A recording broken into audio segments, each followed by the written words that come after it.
my name is Mark Stoddart. I'm from Scotland in the UK.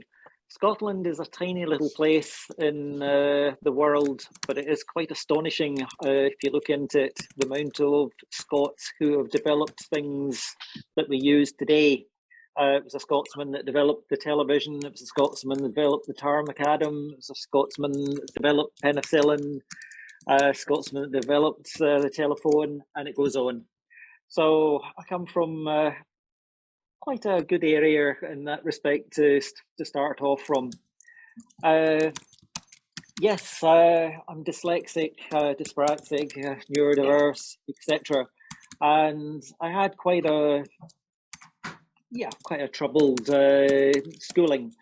At points I was told I was thick, I was stupid, and my father was quite successful in business, and I personally felt as though I was a failure to the family and an embarrassment to the family. So I kept quiet about a lot of things that was going on at school and a lot of the things that I was put through, because I didn't want to burden the family about what I was put through. It put me in positions and things that I should never have been put into, and I paid a price for it. I'll give you one small example. One of them was I got my sums right, so the school said, great, you can have a half day off, and I think it was about 6-year-old or something. And then I came back and they says, right, to the assembly, if you get your sums right, we're going to we'll give the whole school a day off.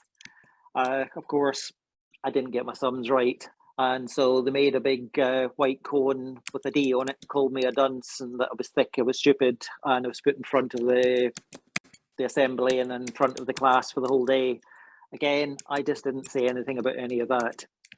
I was quite fortunate just at the end of, my father took seriously ill, and then I ended up being at home for 2 years, and I wasn't at school, and I got into doing gardening and so on.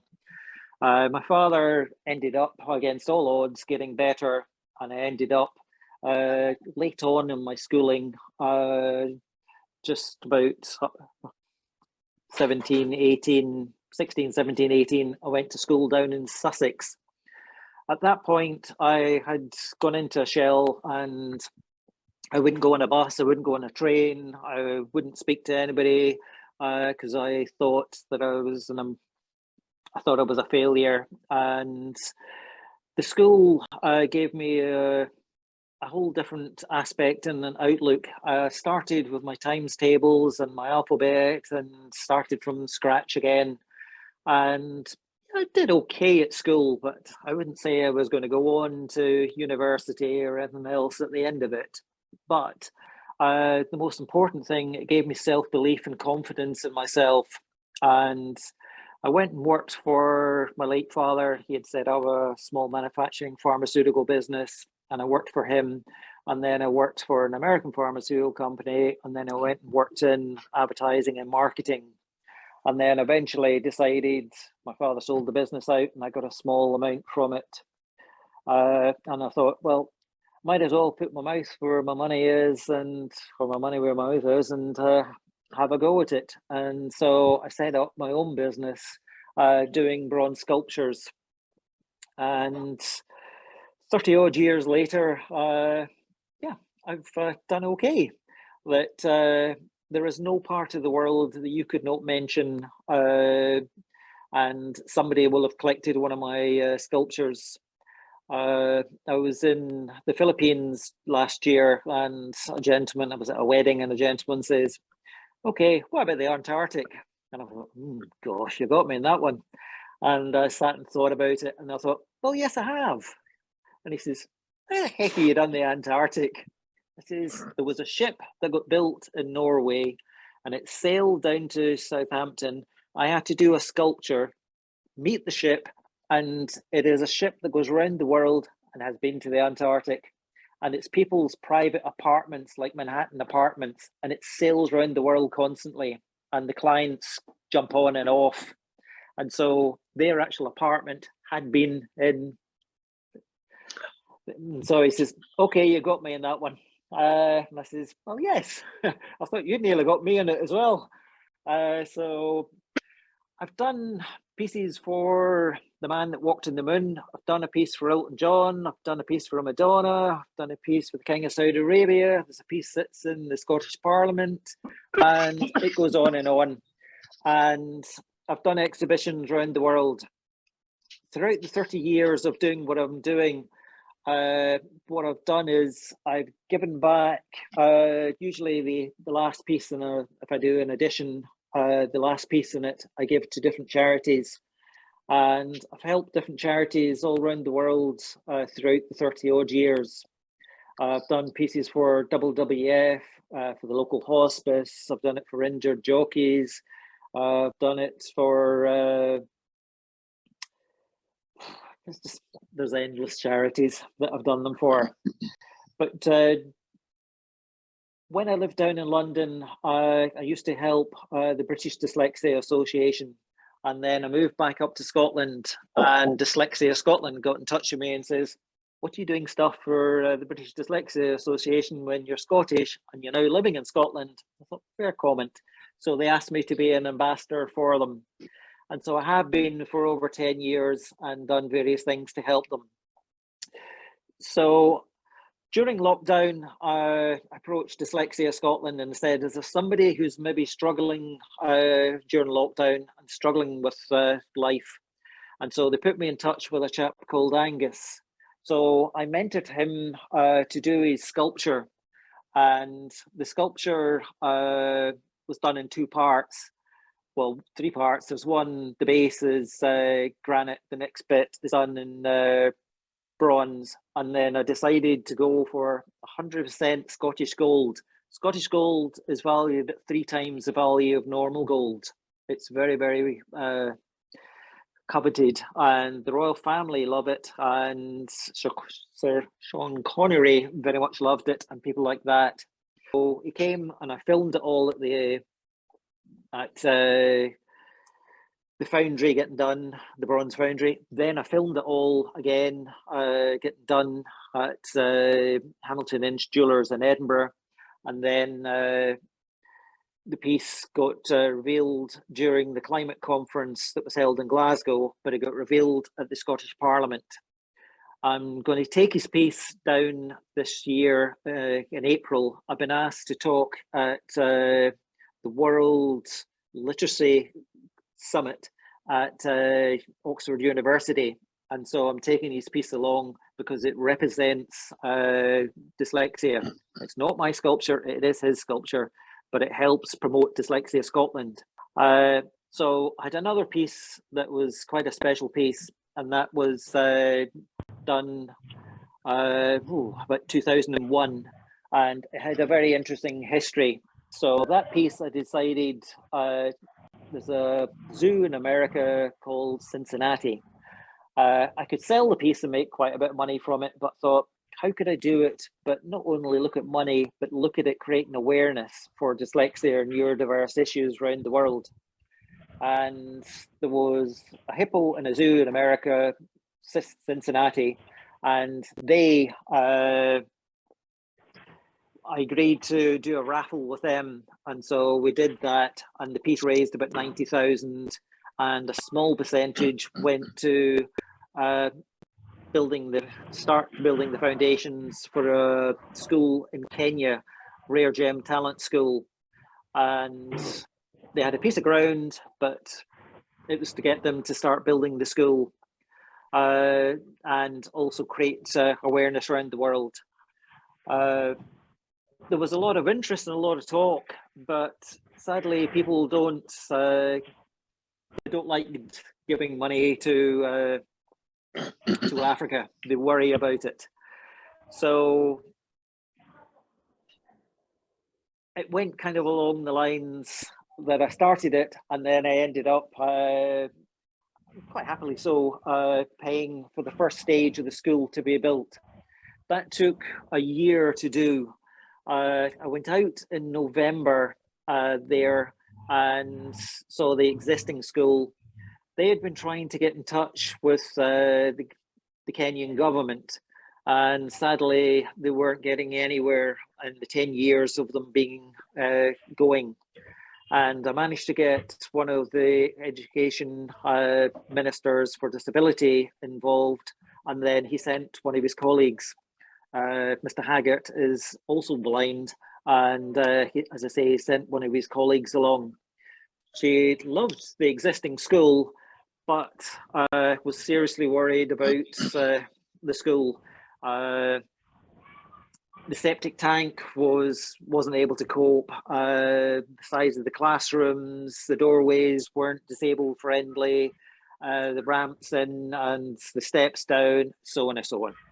So she wasn't terribly happy about the place. So, but we took her over, Nancy and Phyllis, we took her over that run Kenya Dyslexia organisation.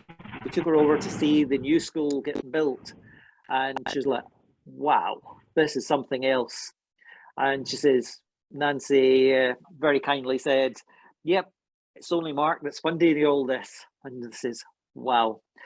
So as I say, this was November, and then the kids were just going off on holiday that day that she came, and they were coming back on the 25th of January. And she said, okay, I'm not happy with the existing school, but will they get this place ready for the kids coming back? And Nancy kind of looked at me and said, can we get it? And can you pay for it to get it done? So yes, I funded the whole thing, getting the first phase all getting done and moving from the existing school. And we pushed ahead with it. Hats off to Nancy and Phyllis, and more importantly, all the tradesmen that were there. They only took Christmas Day off and worked solid to get this place built. It's 11 classrooms and sleeping accommodation, kitchen. We built disabled ramps, wide doors, huge big classrooms, big doorways, big high ceilings, big windows, and put in a disabled toilet. And on the ground there as well, Nancy and Phyllis are also growing vegetables there to feed their own school and supply that. On the back of doing that, and extreme thanks to Ken, Ken got one of the Rotarians involved, and who is an absolute superstar. I mean, fantastic. I had a problem with my visa to go over for the grand opening.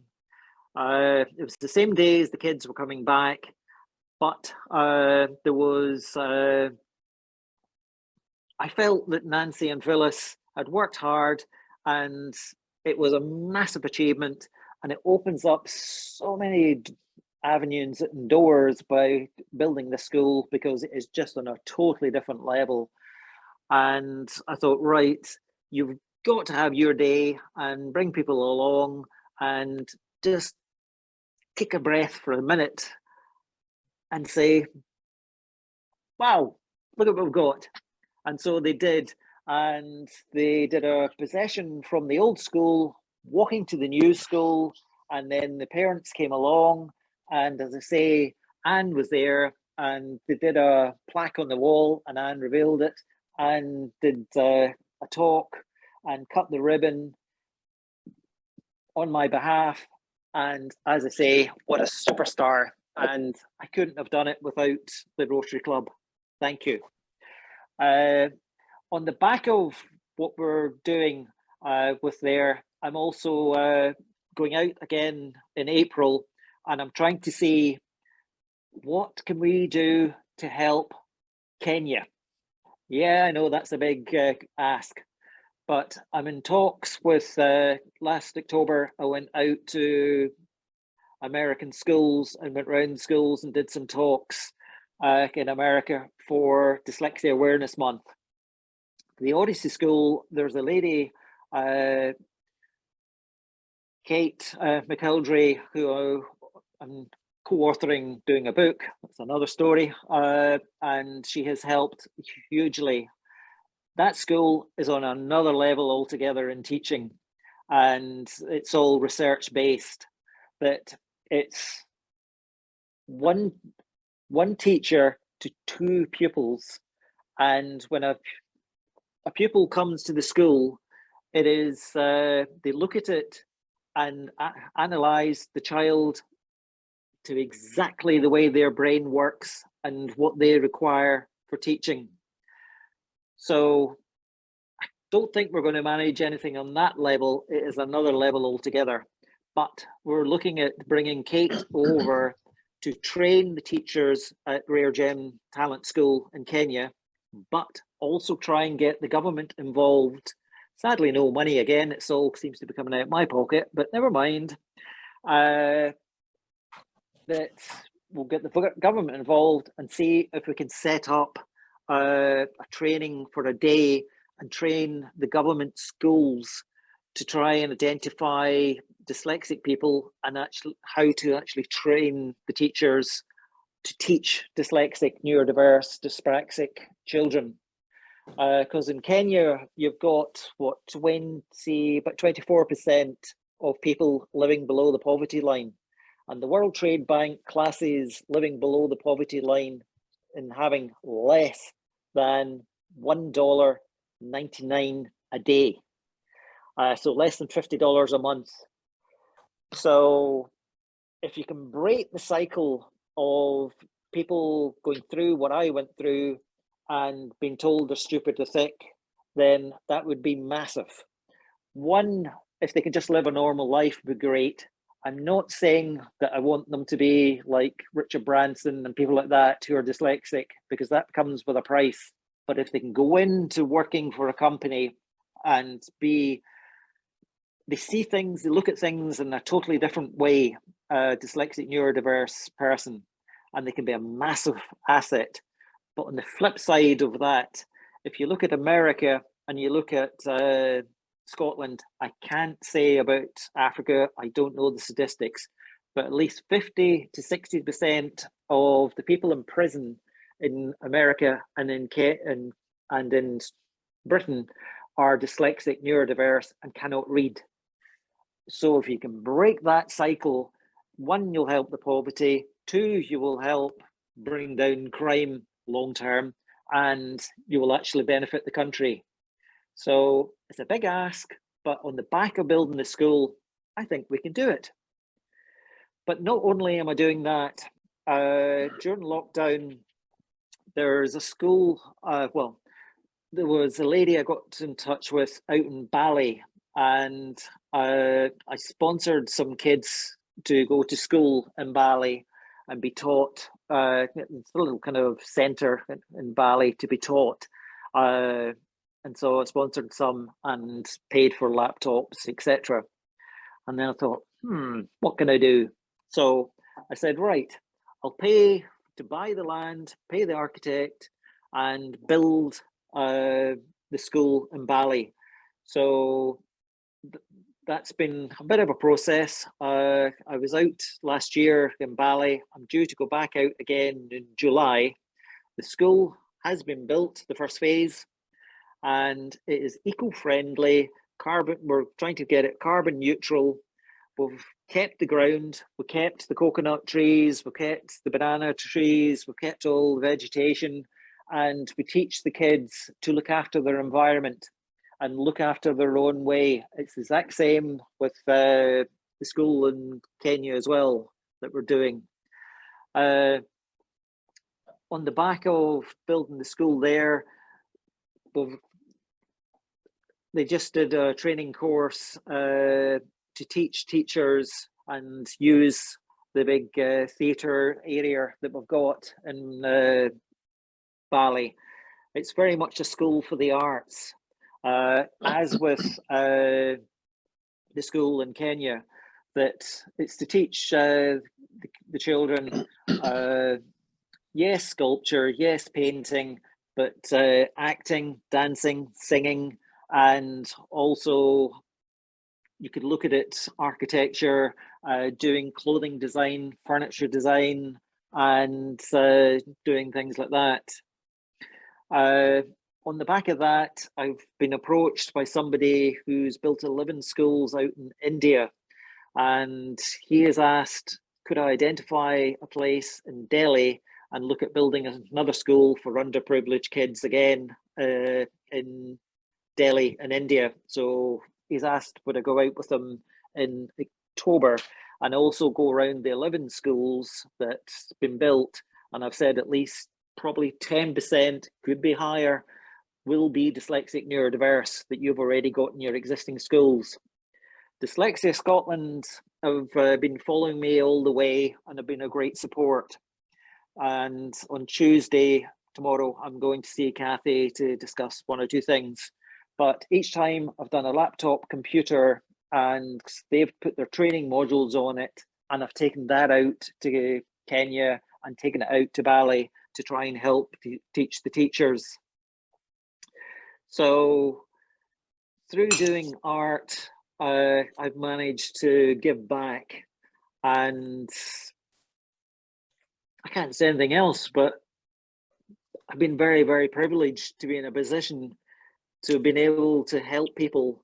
And yes, they're underprivileged, but I still got to recognize that the places, it's one thing building it, and yes, they will come, but the next thing is how to look after it and maintain it. It's like doing a classic car. To take it to concourse is one thing. To keep it to concourse, that's another thing again. So to have the schools running, we're looking at the teachers teaching underprivileged children, but I recognize that they've got to fund the place. So they're looking at bringing in parents from the international schools, whether it's getting paid by companies, their children to go to school, whether it's getting paid by wealthy parents, and then look at them going to the school in Bali, a percentage, and then the same in Kenya. The Kenyan school, now the way it's built, they will be attracting, and they will attract people from Nairobi and other parts. And with the training that I'm looking at giving them, they will definitely be able to attract people, because it literally is the Rolls Royce of training. And we did a Zoom call last Wednesday and Kate was explaining it. And they were saying, oh, you know, there's not people like in Kenya got this, or Africa. And she says, whoa, whoa, whoa. There's hardly anywhere in America got this level of teaching experience and training. There's hardly any schools at all there, like in the world. So if these type of children can go there, we'll maybe not say to the parents, but that will offset to pay for the children who are coming from underprivileged kids from, and the only reason that I'm doing any of this is, one, that kids don't go through what I went through in my early stage, but just give them a chance in life to realize their own dreams in life. If I hadn't been given a chance, then my life could have been totally different as well. And yeah, and that's the reason that I'm doing it. So if anybody's any questions, obviously Ken wasn't able to show the slideshow. Oh, that's all right. Explain some of the pictures. We can post it somewhere, but that's all right. No. I myself have ADHD, so doing something like that is kind of a challenge for me. But thank you, Mark. Thank you very much. And I have one question for you before anybody else. Did you meet Madonna? It's very, very peculiar. The kind of people that I deal with, more often not, I don't know. It quite often comes back that people will turn around and say, I'm at an exhibition, and they'll say, yep, I was sitting around your piece at Elton John's, and I was like, for dinner, and I was like, sorry? They don't buy direct from me. Okay. It was just there on the weekend that the same with the King of Saudi Arabia. It was there on the weekend. I'd got in touch with somebody, and they came back and says, "Yeah, I'm doing for the first time ever. I've done a silver sculpture, and I've got my own hallmark on it. And it's Sotheby's in London have very, very kindly said they will auction it off at Sotheby's in London, and they'll charge no commission. I've spent 10,000 just in silver alone, pounds, not dollars, and paid Hamilton an inch for casting it and so on, or doing the finishing work. And that 100% of the money will go to charity to help pay the second phase, towards paying the second phase for dyslexia. Very cool. So I'm going to open up the questions, but Nancy and Phyllis are both here from the school in Kenya. And Nancy, Phyllis, I don't know if you want to say a few words about your school and the work you've been doing with Mark. Yes, Ken, I'll be very happy to contribute something of what Mark has done. I don't know whether you can hear me. Sure. Yes. Yep. Oh, okay. Thank you very much. Yeah, it was a God-given the way when we met Mark, when he found us and he started helping us to build the school. So what he has just said, it is incredible because he has all the details of where we started and where we are today. Having just visited us once, it is having all the details. It is fantastic because he has given us explain word for word of where we started. We wouldn't be where we are today, and where he found us, we were at almost, I would say almost closing down because of the sanitation. The place was, we were in a very bad situation. Though we had purchased the land through the bank, we were having the prospect of having to build the school in 10 years' time. It would have taken us more than 10 years to relocate. So that would say that it would be very hard for us to relocate because we were servicing the loan, we had to pay the teachers, we had to buy food for the children, and still we had some parents who could not be able to even buy food.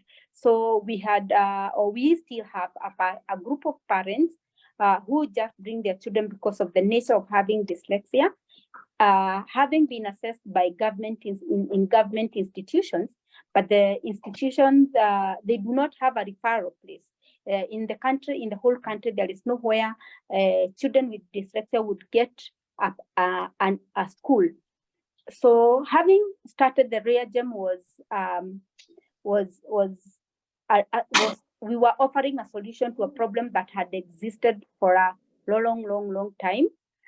Phyllis and I are parents of children with dyslexia, and that's how we found that we found the challenge that was existing in the country. So when we thought about starting the school, we didn't know that it would be the way it is today, having to take care of children from all over the country, and we had also to do it in a kind of a boarding or residential, where the children from all over the country would come in and live with us. So when Mark found us and he started helped us to build, would say, the first school of children with dyslexia in the country, and particularly for children who from disadvantaged families, because yes, there are institutions, there are international schools where they give, they have a possibility of taking care of children because they can have a one-on-one teacher who can take care of their children, even if they do not use the required or the structured literacy that is found working for children with dyslexia. But for children who couldn't or who can't be able to pay as much as it is done in international school, those children are left to just to grow in a mainstream school. And in the mainstream school, there is no possibility of having giving them any kind of support. One, because of the teachers are not even aware about dyslexia, and two, the population is too high in the said schools. That means that the teacher would not even have a chance to work with a child who is struggling. So having to work to build the school, we are now as we started this year in January, we have opened up doors for children who would not have joined us at all if we were in our old place.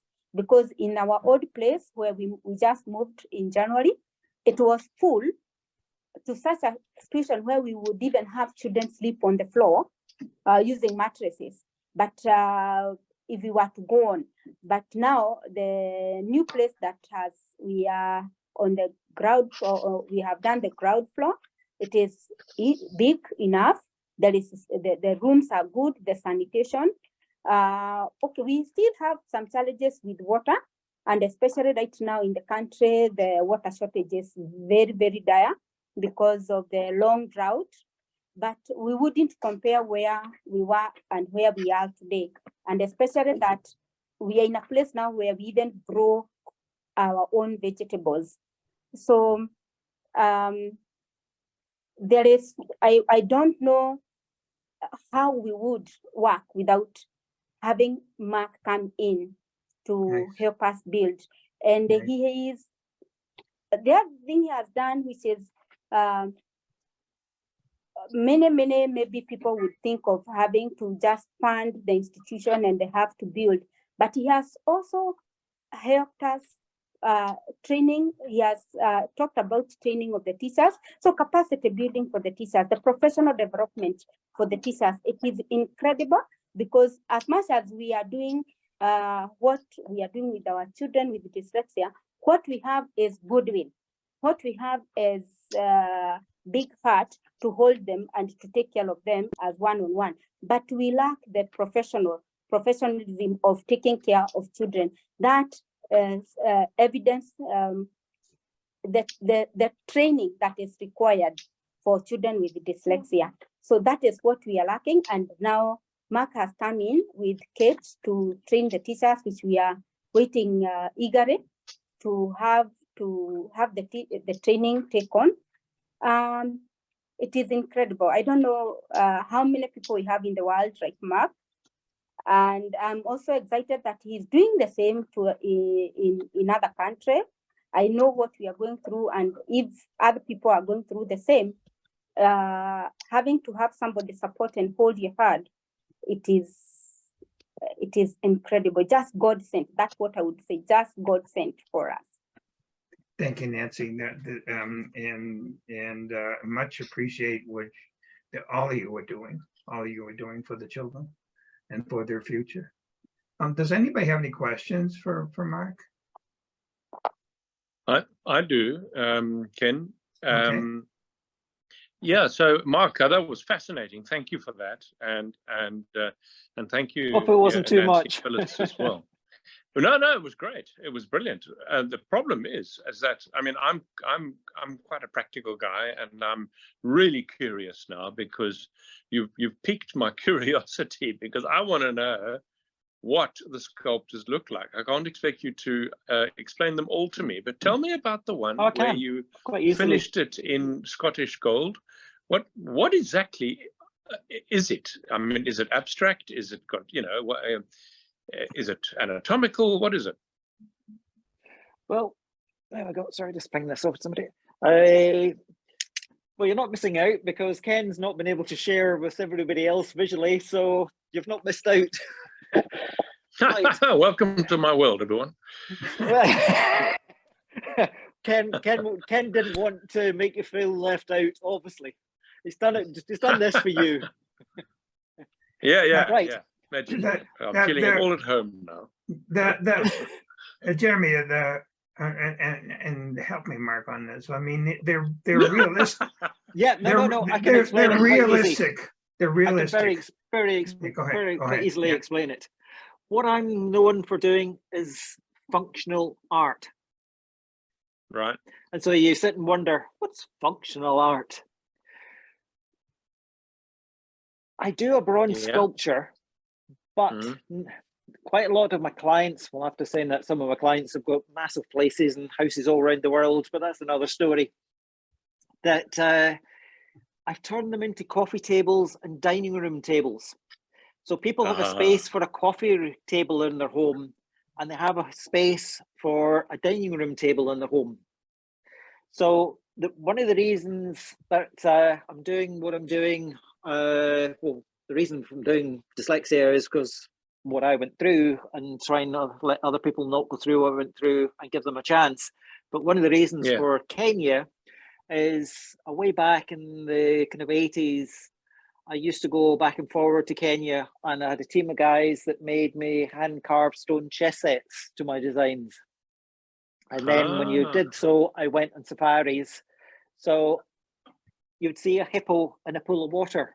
So the idea is, it's a hippo. I've got lots of different versions of it, but it's a hippo sitting down, standing, running, and the heads are above and sitting on top of a sheet of glass. The sheet of glass represents the water, and you've got the hippos sitting on the top. So it looks as though the hippo's head is popping through the water. And the glass is all special glass I use. I mean, exhibitions in America and so on, I go up and I stand on them. I walk across the dining room tables and they're cantilevered out, and people's like that. How are you doing that? I says, one, it's a sculpture. Two, it's functional. Three, it's engineering and design. So it's balanced, it's weighted, but not only that, I also design the fixings for the glass to the bronze sculptures, and it allows for thermal expansion and contraction. So glass expands, contracts at a different temperature to bronze.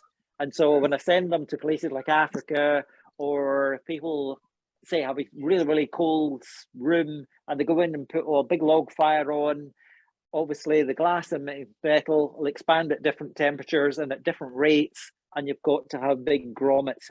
And it's the same as somebody walks on it, sits on it, it takes the absorption.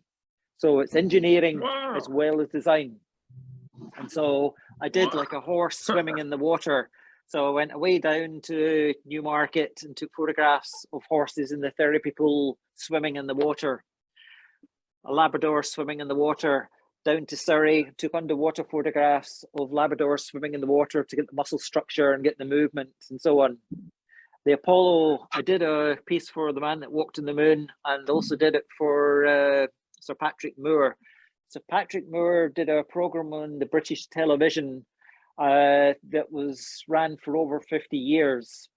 And he basically had, it's called Stars at Night, and he basically did the A to Z of the moon, and that's what the moon landing used. And he was out at NASA along with the other 10,000 people for the moon landing in 1969.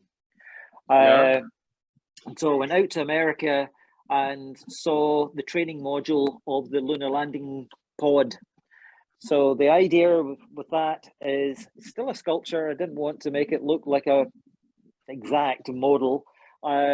Is you've got the legs, you've got the body of the actual pod, and you've got the antennas round the side, and I put the sheet of glass on the top, and I made the glass is very, very thick. I slightly chamfered the edge. You don't notice it, but it's got a slight chamfer. I sandblasted underneath it. And so when you look at it, it looks 3D into the glass. One small step for man, one giant leap for mankind. Buzz Aldrin wanted magnificent desolation on his. And when the sun, if you've got it in a bay window and the sun shines on it, it actually shines onto the floor. Oh, wow. Because of the angle that I've done. But again, if you look at the pod, as people kind of look at it, and I says, if you actually sat and look at it, you would think that somebody at NASA has had a sense of humor for when that landed on the moon, in case there was aliens or something there. It actually looks like a face. The windows look like eyes, and the bit at the front where the door came out looks like a nose, and the bit at the front it actually looks like a face, a bug or something. It looks like something. And so to fix the glass down, I did I got them handmade bolts, or hexagonal bolts, and down through it. A lot of the construction of it inside had Allen key hexagonal bolts. So I took that, so it became part of the sculpture. And rather than just think, oh, say, right, I'll do a thing and I'll just fling a piece of glass on it. No, I've got to have it all pulling together as a one sculpture and pulling together. Wow. The tops, Man, the tops are just sit on, but I've done them with double-sided tape Velcro. So you can take them on and off for cleaning, but the Velcro is very, very strong Velcro, and kids will push, pull and all the rest and not realize that they're on the Velcro and not get them off. Quite surprisingly, I was actually managed to register that design of how to fix the tops on, and then the glass is bolted on underneath there. But I managed to register that part of the design as well, that I'm the only person that's done the Velcro to put them down with and lock them in position. Mark, but that's back to you, Mark, back to space. We do have another question for you from Diana. I actually don't have a question. I know that we had some technical difficulties, so Ken couldn't share the, or he can maybe. No, I'm not going to. No. So what I was saying is that I actually Googled Mark's name, and if you do that, and I'm going to share with you just one of the things. Can you see that? Thank you.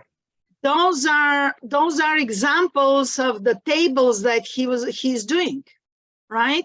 So if you Google his name, those are the coffee tables, but they are dining tables. There are other products.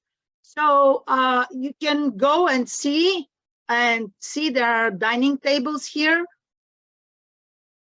Well, if I can open it, yes, there. Sadly, in the last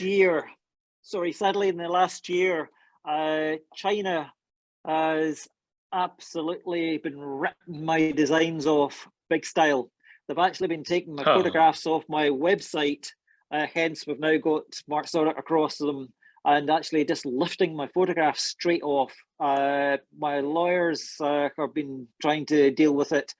They were supplying Wayfair in America, and they were supplying Amazon and so on. Amazon have backed down, Wayfair's backed down, but Wayfair had two of my designs that they were getting from China, and they were selling, what was it? They were going to do a worldwide limited edition. I mean, Amazon and Wayfair in London, UK were doing it, but they're going to do a worldwide edition of just 1,000, a lot of nonsense. And they're selling them for 2,500 a piece. So 1,000 at 2.5 and doing two tables, there's 5,000, 5 million that they were going to make from my designs.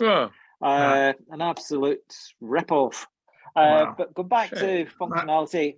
I also did a full-size 4-seater Model T Ford car in bronze. And again, it's functional. You can sit inside it and get your photographs taken in it. And that's it. There's a story behind it. But William Clayton Ford got involved with me with it and wrote to me personally, Mr. Ford, and the CEO of Ford. And that was done through Sir Jackie Stewart, who's an ambassador for Dyslexia Scotland, very kindly helped me. Mark, I do have one more question here from Anita. Who's one of our members of our club, and she also has a dyslexia center in Nigeria. And her question is your scalability plan for building dyslexia schools around the world.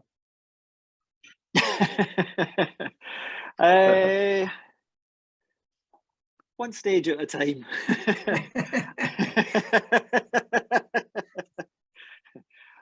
Let's get the second stage of the second phase of Kenya finished, and we'll get the second phase of Bali done. And as I say, start to get the school in Delhi done.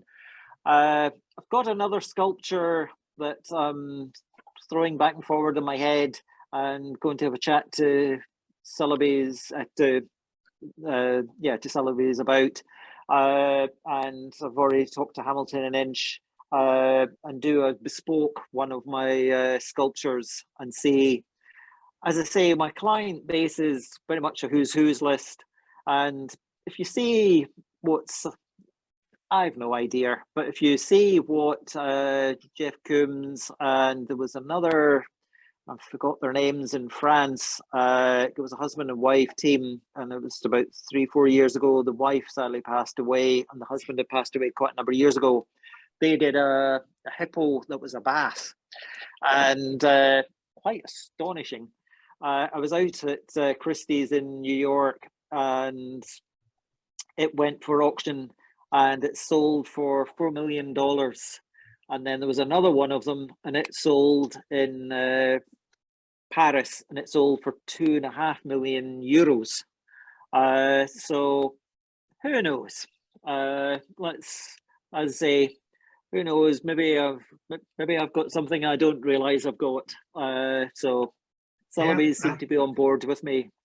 I think so, and much congratulations for what you've done already. And we look forward to the future with you. If no one else has any other questions, thank Mark for everything you've done, and thanks for coming today. If nobody else, does anybody else have any questions before we close down the meeting? Hi. Vicky. Yeah, go ahead. Yes. Hi, how are you? Good. How are you, Vicky? I'm well, thank you. Just happy to know the background of dyslexia and what Mark is doing for us. I'm privileged because I had a daughter who I didn't know the condition until finally I was able to be part of ReGen. So well done for the good job. We appreciate. We have a home now. Thank you. Great. Thank you, Vicky. Thank you so much. Okay. Go ahead, Mark. Do you want to say something? No, thank you very much. Okay. As I say, to build the school was Nancy and Phyllis's dream, and the same with Bali. It was Andrea's dream as well. But as we all know in life, a dream's one thing, reality is another. I was in a fortunate position to help get their dream become a reality. Sure. And hopefully with what they're doing, we're going to be able to get other people to realize their dreams in life. And that's priceless. It's priceless that if you're able to do something like that in life. And I do feel extremely privileged to have been able to do something like this in my life. Very super. Well, I think that's the best way to close this meeting, with that little few words there of inspiration. All right. Well, thank you, everybody. We're at 10:30, an hour and a half into the meeting. It was an astonishing meeting, very interesting from start to finish. So, and thank you, and welcome aboard, Samuel. We'll be in touch with you. Okay. Hasta la vista.